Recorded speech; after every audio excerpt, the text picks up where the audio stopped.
Shalom, selamat berjumpa kembali di dalam kasih Tuhan. Mari berdoa untuk mendengarkan firman-Nya.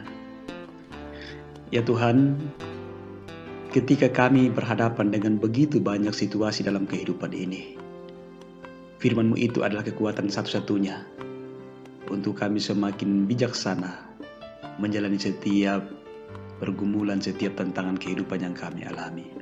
Pagi hari ini Tuhan, kami kembali akan mendengarkan firman-Mu. Tolong kami Roh Kudus, kami dimampukan memahaminya dengan baik dan dituntun dikuatkan melakukannya dalam hidup ini. Di dalam nama Tuhan Yesus kami berdoa. Amin. 2 Raja-Raja pasal 20 ayat 1-5. Pada hari-hari itu, Hizkia jatuh sakit dan hampir mati. Lalu datanglah Nabi Yesaya bin Amos dan berkata kepadanya, "Beginilah firman Tuhan, sampaikanlah pesan terakhir kepada keluarga, sebab engkau akan mati, tidak akan sembuh lagi."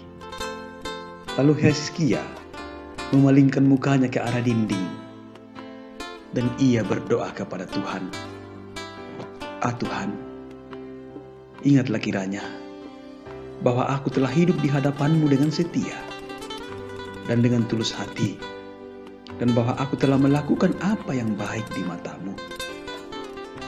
Kemudian menangislah Hizkia dengan sangat. Tetapi Yesaya belum keluar dari pelataran tengah. Tiba-tiba datanglah firman Tuhan kepadanya, "Baliklah dan katakanlah kepada Hizkia raja umatku, beginilah firman Tuhan, Allah Daud bapa leluhurmu. Telah kudengar doamu dan telah kulihat air matamu. Sesungguhnya aku akan menyembuhkan engkau. Pada hari yang ketiga engkau akan pergi ke rumah Tuhan." Demikian firman-Nya. Saudara-saudara, renungan pagi edisi 22 Juli 2020. Telah kudengar doamu dan telah kulihat air matamu. Pastor Max Lucado pernah berkata seperti ini, "Iman bukanlah kepercayaan bahwa Tuhan akan melakukan apa yang kamu inginkan. Ini adalah kepercayaan bahwa Tuhan akan memberikan apa yang benar." Inilah hal yang pernah dialami oleh seorang jurnalis kenamaan bernama Tony Snow. Ia pernah berjuang melawan sakit kanker selama 3 tahun. Pada tahun 2008, sebelum hidupnya berakhir, ia menulis seperti ini, "Sebagian penderita kanker sembuh, namun sebagian tidak. Menghadapi kefanaan dan keringkihan tubuh, cara saya memandang hidup jadi makin bijak. Saya lebih bisa menghargai hal-hal kecil, menyadari betapa pentingnya iman, dan mengalami betapa besarnya kuasa dan kasih Allah. Itulah karunia yang mungkin tidak dipahami oleh orang yang sehat fisik. Itu seninya sakit," katanya. Menurutku, ada hal yang jauh lebih parah dari sakit, yaitu hidup sehat tetapi hampa. Saudara-saudara, ini salah satu hal yang sangat penting dari seorang Tony Snow, bahwa jauh lebih parah katanya hidup yang sehat tetapi hampa. Saudara-saudara, Raja Hizkia pernah mengalami sakit yang akan mendatangkan kematian. Saat itu ia sangat terpukul. Di ayat 3 mengatakan, menangislah Hizkia dengan sangat. Ini mau menceritakan bagaimana pergumulan Hizkia yang begitu berat dalam menghadapi beban yang ia alami. Di tengah kepedihan hatinya, ia teringat betapa fananya hidupnya. Namun ia tersadar bahwa kedudukannya sebagai raja tidak ada artinya kala itu, tidak ada artinya di hadapan Tuhan. Dalam kondisi pelik seperti itu, matanya pun jadi terbuka bahwa hal terpenting dalam hidup adalah memuliakan Tuhan. Pengalaman sakit itu memberinya hikmat dan memperkaya hidupnya sehingga ia semakin mengenal Allah. Saudara-saudara, Tuhan akan mendengar keluh kesah orang yang bergumul dan hidup tertuju kepada Tuhan. Jelas sekali dalam ayat 5 bacaan kita, Firman Tuhan mengatakan, telah kudengar doamu dan telah kulihat air matamu. Saudara-saudara, dalam kondisi kehidupan ini ada bahagia, namun juga ada keluhan, ada tekanan, bahkan derayan air mata karena tekanan hidup, karena pergumulan yang berkepanjangan seperti sakit.